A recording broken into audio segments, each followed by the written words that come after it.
ورحمة الله وبركاته. دمان وسلامتهين دمان leaderska iyo distributorada cusub ee ku soo biiray shirkadda.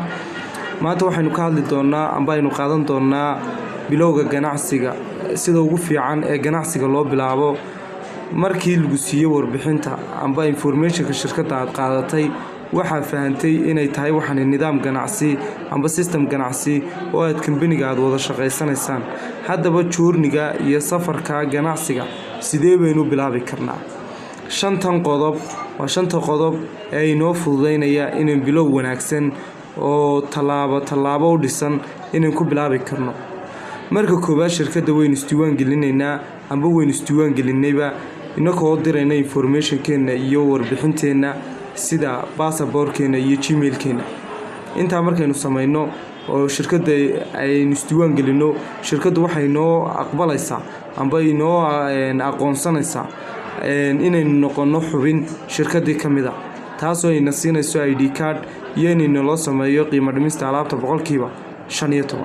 Marka inta loo sameeyo waxa aad iyo aad muhiim u ah inuu qofku qodajiyo hadafkiisa amba sababta uu shirkadda ugu soo biiray iyo waxa uu ka doonayo, taasoo micno u sameynaysa inuu qofku shaqadan uu qabanayo sidii ku habboonayd uu qabto. Markuu fahmo sababta iyo hadafka uu shirkadda ugu soo biirayna kadib waxa uu fahmi doonaa amba uu dejin doonaa amba uu qaadan doonaa inuu fahmo waxa loo yaqaan case credit-ka oo ah nidaamka ganacsiga iyo shirkadduba ay ku shaqayso.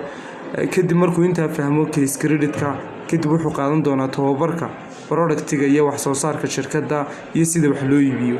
Intaasi markay u dhamaato wuxuu diyaar u yahay qofkaas inuu ganacsigiisa bilowdo. Saadaradeed qodobka shanaad waxa weeye inuu saliskii sameeyo amba labadiisii uu dhamaystiro. Haddaba sidee baynu hadaf u dejisan karnaa?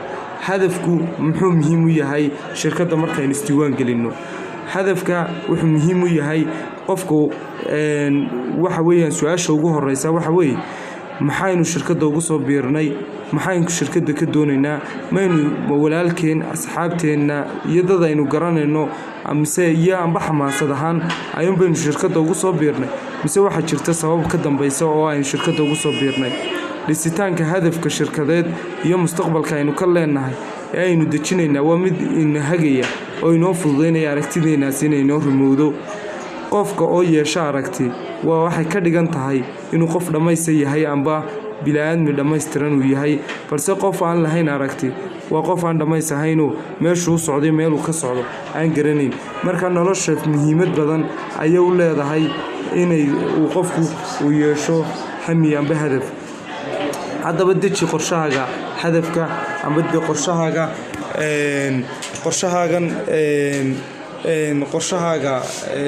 deji qorshahaaga dream board-ka oo ah qofku halkee buu u socdaa marka uu shirkadda uu ku soo biiro, muxuuse hiiraalkiisu amba hoga tusaaleyntiisu uu yahay, taasoo ah inuu qofku dejiyo halkee baa u soconnaa. Marka aragtidaada guriga sidee noqonaysaa, aragtidaada gaadhigaaga siduu noqonayaa, aragtidaada family-gaaga amba dreamka family ahaan siduu noqonayaa, ma family cadhaysan, family faraxsan, family noocyo ayaa doonaysa. Dream spiritual hadafkeena amba dreamkeena amba rajadeena ruuxiyan ashan cibaadada iyo sidaqada sidaynu la baxano iyo sidaynu cibaadadeena u dhisayno, iyo dream income-ka dhaqaalaha aynu shirkadda ka doonayno iyo intuu noqonayo, intee buu noqonayaa, muddadee baynu ku gaadhaynaa, iyo social maxaynu bulshada kaga qayb qaadanaynaa. Intan oo dhan mid walba iyadoo sawira ayaynu soo gashanaynaa meeshan.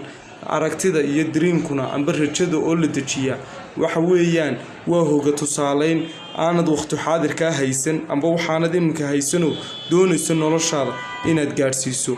Taana waxa kaliya ka xiga waxa weeye waa hamiga iyo himilada iyo hankaaga ayaa ka xigta.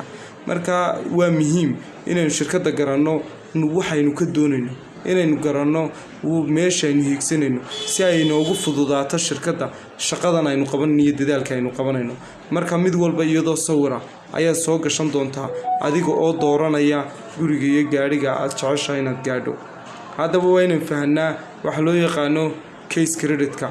Case credit-ku waxa weeyaan waa qodobka labaad waa waxa shirkaddu amba dhaqaale ahaan amba internal ahaan oo waxay shirkadu ku xisaabtanto taasoo ah nidaamka shirkadu gudaheeda ay ku xisaabtanto oo lacag ahaan ay ku xisaabtamayso taasaa loo yaqaanaa case credit-ka marka case credit-kaas wax kale ma aha waa formulo iyo qaacido guud oo ay shirkadu samaysatay oo u dhigmaya lacag ahaan markaynu shirkada isdiiwaan gelino aynu hadafkeena aynu dejino dreamkeena waxaynu dhammaystiri doonaa labada CC oo aynu ku noqonayno assistant supervisor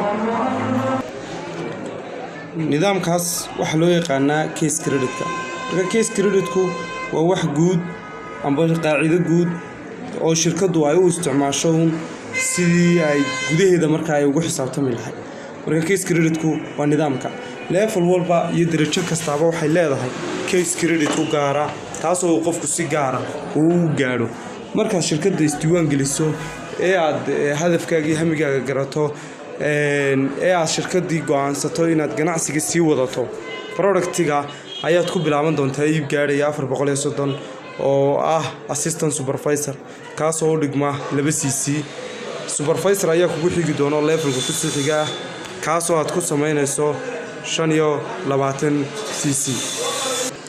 25 CC oo u dhiganta supervisor assistant manager ba kugu xigi doona oo ah 75 CC managerka laba option baa lagu galaa option 1 oo ah 120 CC iyo 150 CC oo labada qaybooda marka midna waa 2 bilood midna waa 4 bilood intaasi waa hadafka sida loo dejiyo iyo sidaas si lamida CC-yada aad baad mahadsantihiin waxa aynu qaadan doonaa product training oo ah alaabta iyadana halkan baynu ku qaadan doonaa insha Allah laakiin waxa muhiim ah in qofku hamigiisa dejiyo iyo hadafkiisa iyo goolkiisa si marka uu qaybtii labaad tii saddexaad iyo tii afraadna uu hore ugu socdo waa mahadsantihiin. Assalaamu calaykum waraxmatullaah.